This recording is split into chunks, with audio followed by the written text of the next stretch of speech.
Virtual technology has become my new best friend.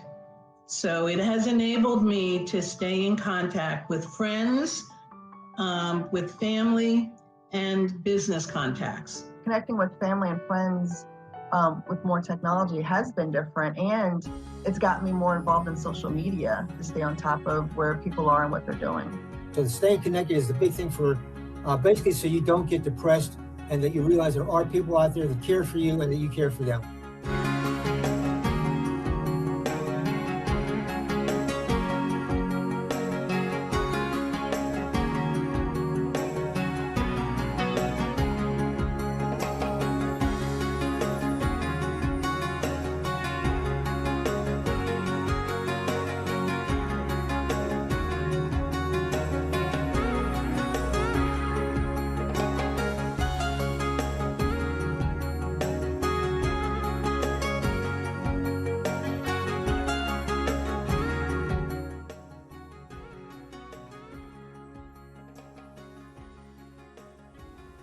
Hello, I'm Ann Hall.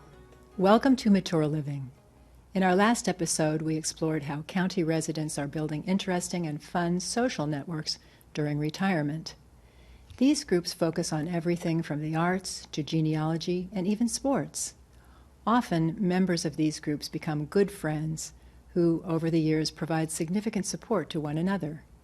It's this type of engagement that provides the foundation for strong communities.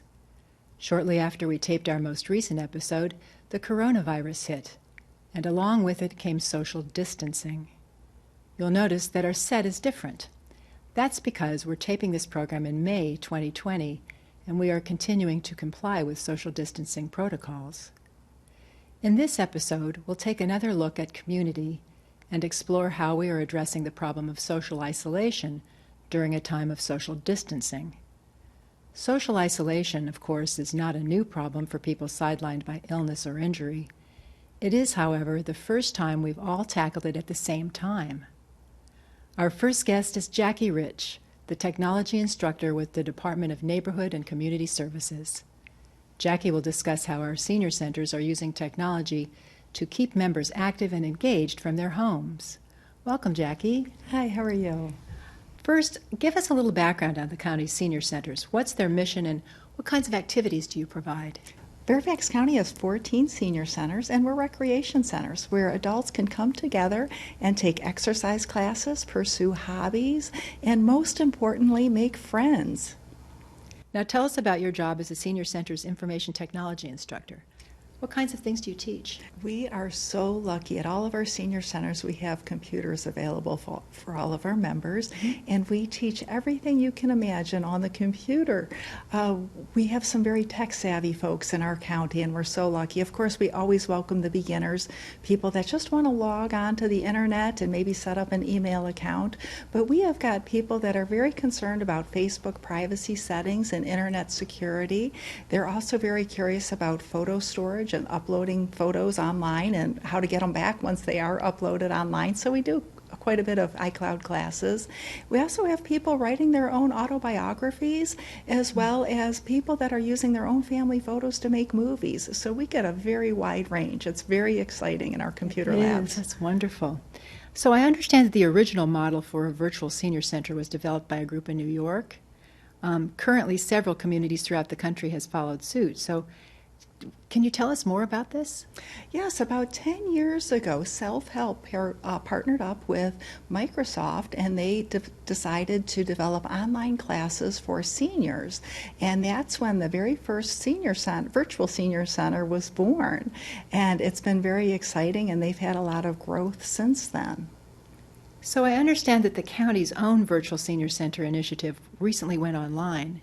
What can you tell us about that? Yeah, so the Self-Help Center was definitely a springboard for our idea of a virtual senior center. Ours is the Virtual Center for Active Adults, and ours is very unique because it's for adults of all abilities, and there is no charge for the members of Fairfax County, Fairfax City, and the City of Falls Church to join in. And of course, anybody can log on to the Fairfax County website and find a list of our on-demand classes. Our activities are very diverse, and we're proud to offer something for people of all abilities.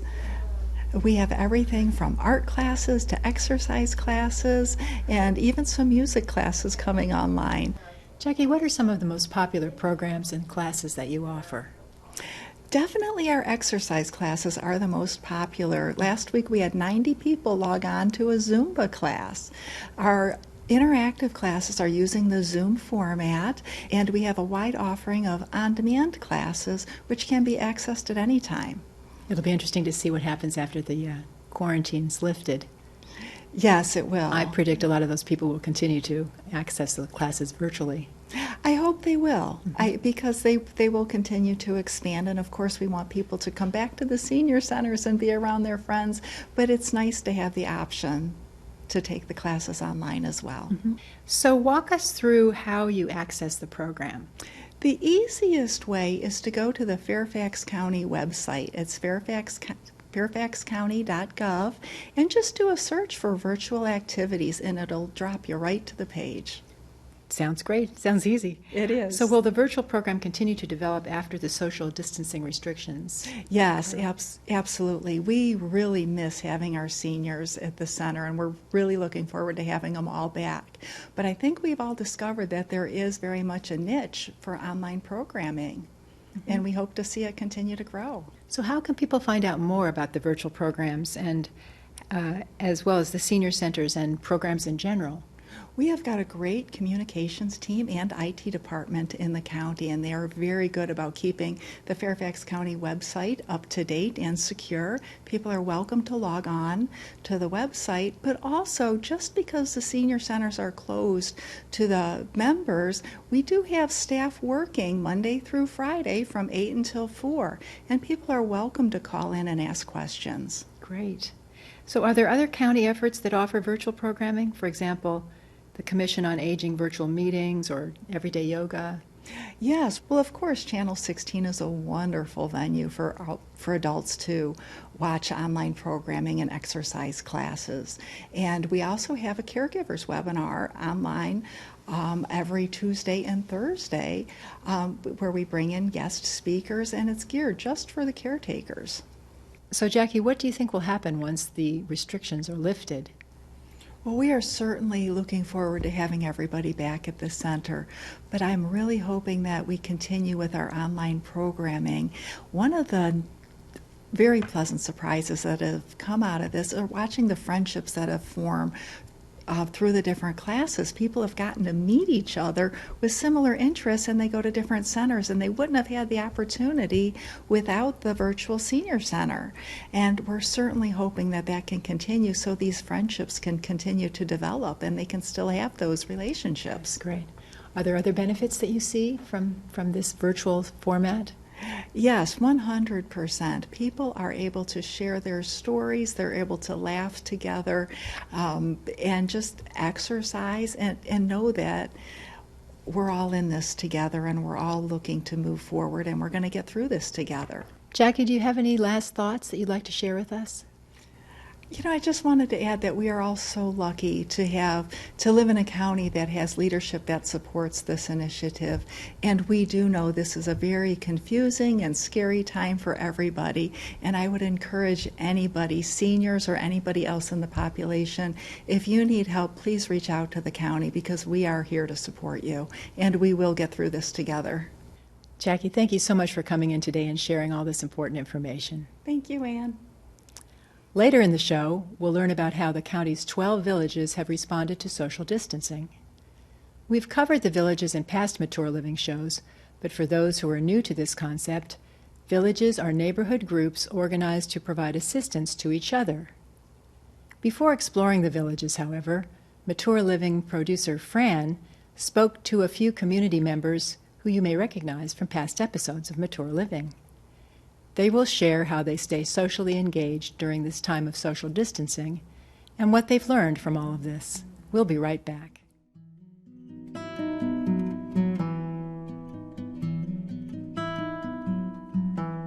How have you maintained connections with friends and loved ones because of the fact that we've been socially isolated? almost any way I can. With the usually with my relatives, has been through email or telephone. With the friends, it's been through email. In fact, we just did a Zoom meeting with a bunch of our college graduates. Our class we got together. We're noted as the Dirty Dozen because there was 12 of us in our company. I am using technology such as Zoom, and I have used other platforms also, but I mostly use Zoom. I am in meetings every day, sometimes more, usually more than one meeting a day, most of them using virtual technology. We've been, calling folks, but we've been using Zoom. We've been using FaceTime.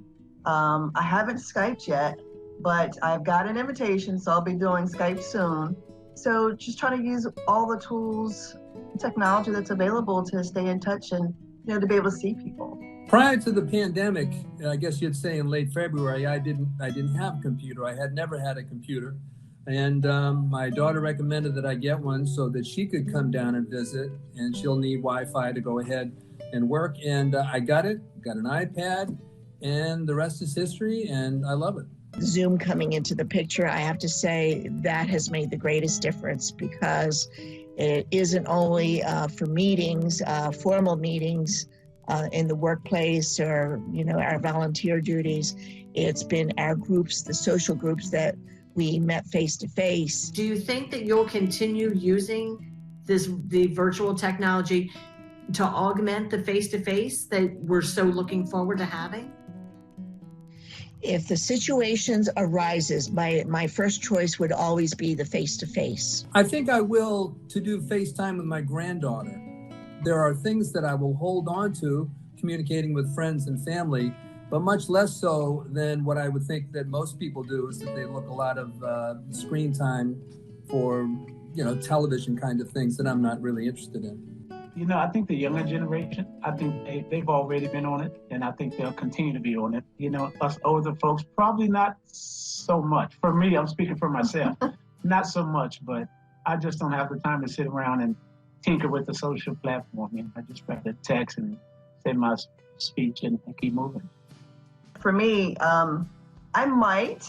It makes people closer. You don't have to worry about maybe trying to drive or, to go visit someone when they've gotten on the platforms too. I have a mother in a nursing facility, and so that is my only way to see her and to see if she's okay and for her to see me. So right now, that is my only link and lifeline into her. So I know I'll be at least FaceTiming as we move forward. I don't see us ever going back to the way that we used to communicate.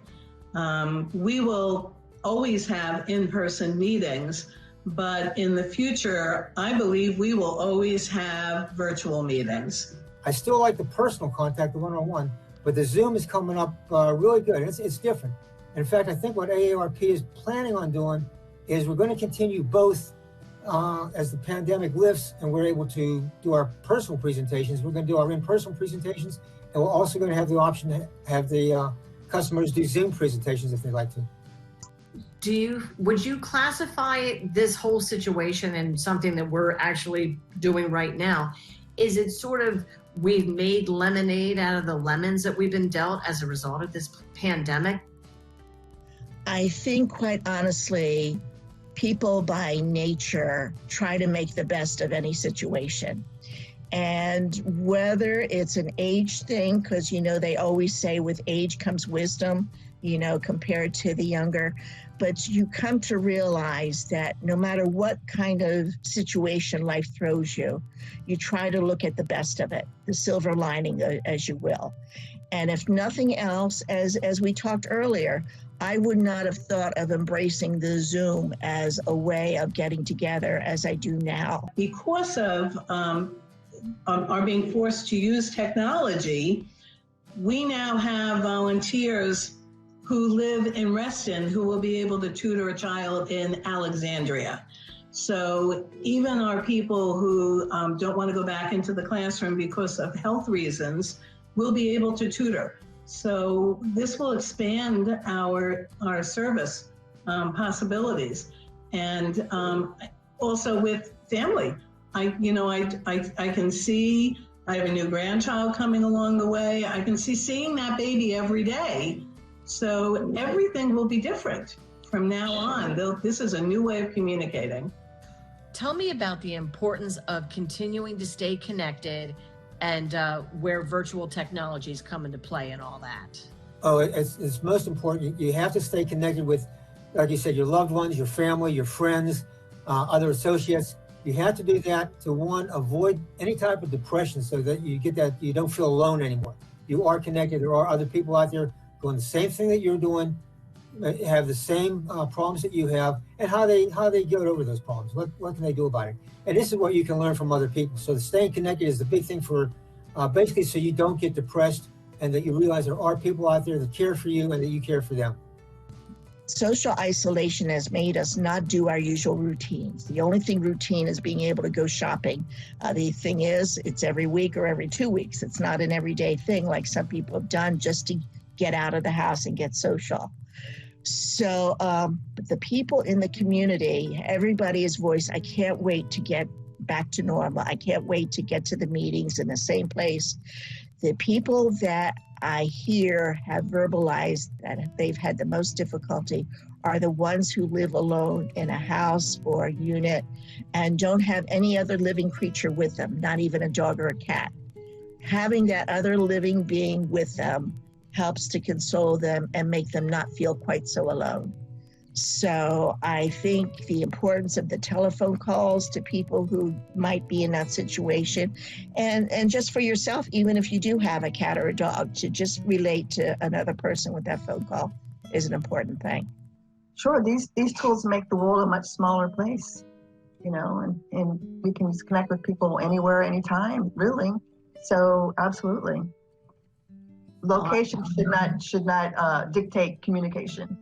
Both my sisters called me every day after this pandemic started. In particular, I get senior phone calls, FaceTime, and people have been very nice knowing that I live alone. They have been getting in touch with me, and I was receiving several phone calls from friends, and it was really touching to see that people, when they understand a situation as they have, that they know what it is that they need to do. And I myself, I've been making phone calls and staying in touch with everybody, but I've been really, really touched by the way people are considerate of one another more than before. They will have the face masks on, they'll hold doors, and I can see very clearly that the very best of people has been coming out through this tough time. And it gives me a good feeling every time I see it, and I see it every single day.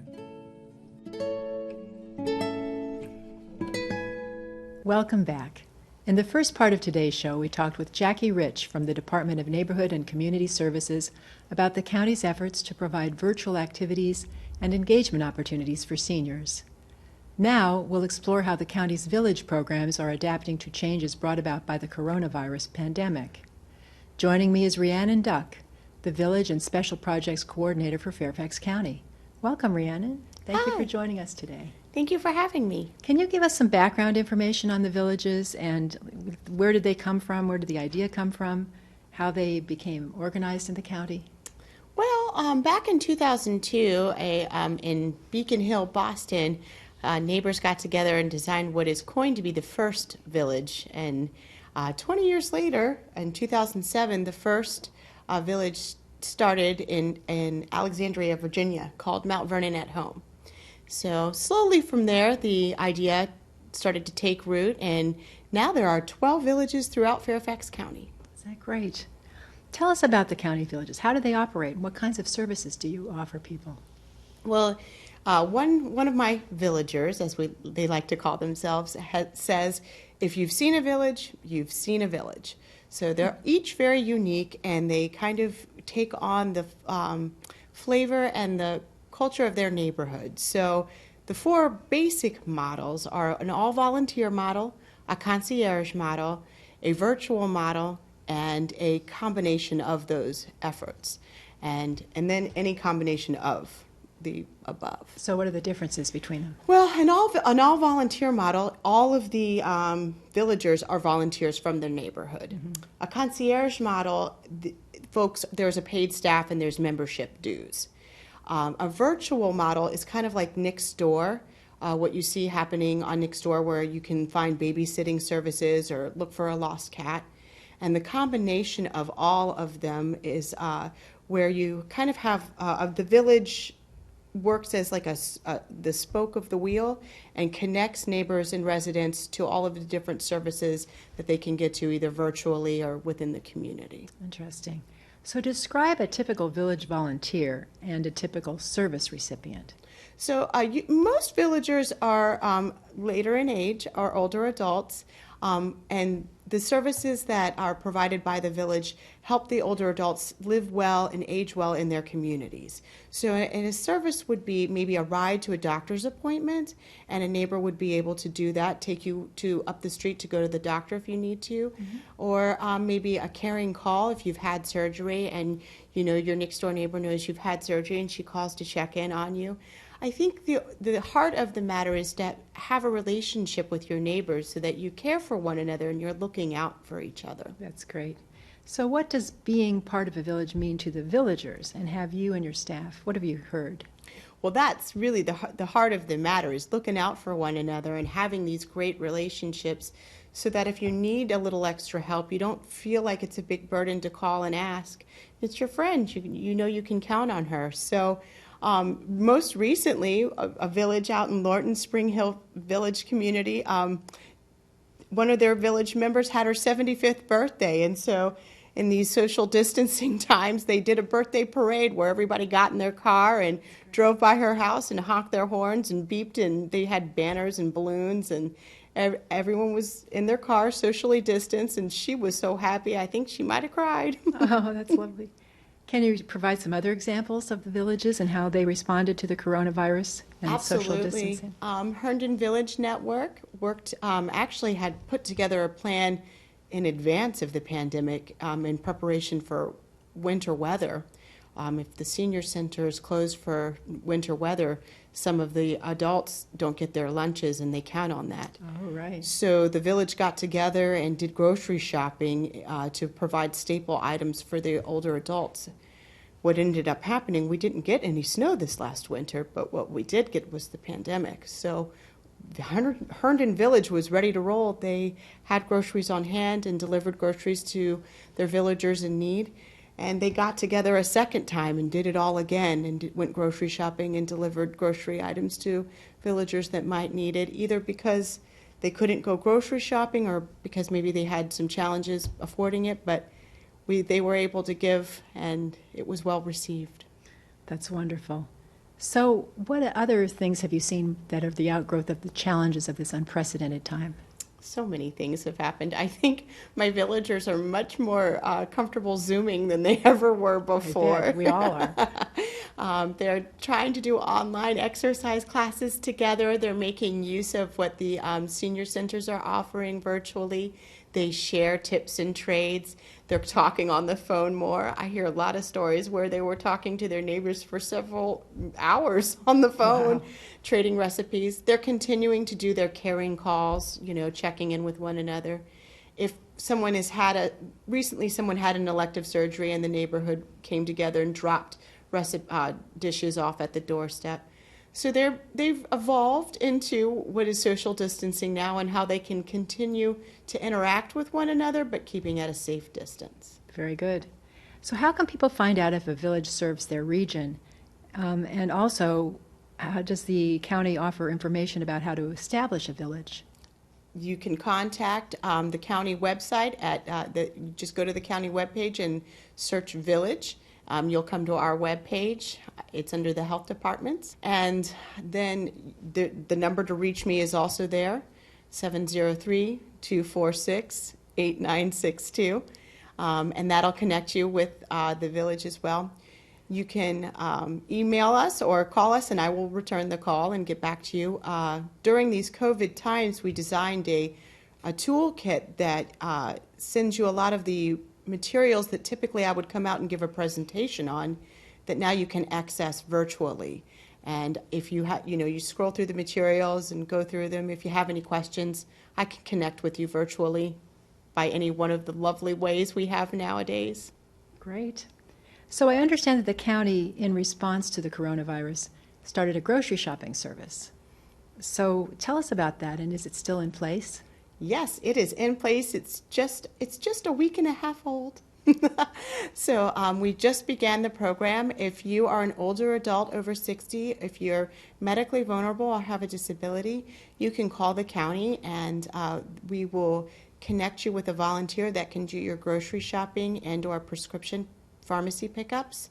I match make you, so to speak, by your location. Down to your zip code. I try to keep the volunteers in close proximity to the person that's called for service. The volunteer will come by, pick up your payment, check or cash, and then go to the grocery store of your choice, as long as it's not too far away. I don't want to send volunteers all the way across the county. They'll pick up your items or your prescription, pay, and bring everything back with the receipt and leave it on your doorstep, all touch-free. Isn't that great? So do you have any other last thoughts that you'd like to share? Anything else you'd like to tell us about the work that's being done? It's really wonderful, and I know so many of the residents really appreciate it, and I know it's so important to try to stay in touch in these times. The neighborhoods that have villages have done a remarkable job of staying in touch, so it's very beneficial for neighborhoods to have a village. You know, you don't always know when bad weather is coming or a pandemic, but who does? But when you do and you know who you can count on in your community, it makes going through the storm so much easier. That's great. Well, thank you so much for joining us today, and thank you for sharing all this information, Rhiannon. It's my pleasure. Thanks for having me. And thank you for watching this edition of Mature Living. I'm Ann Hall, and we'll see you next time.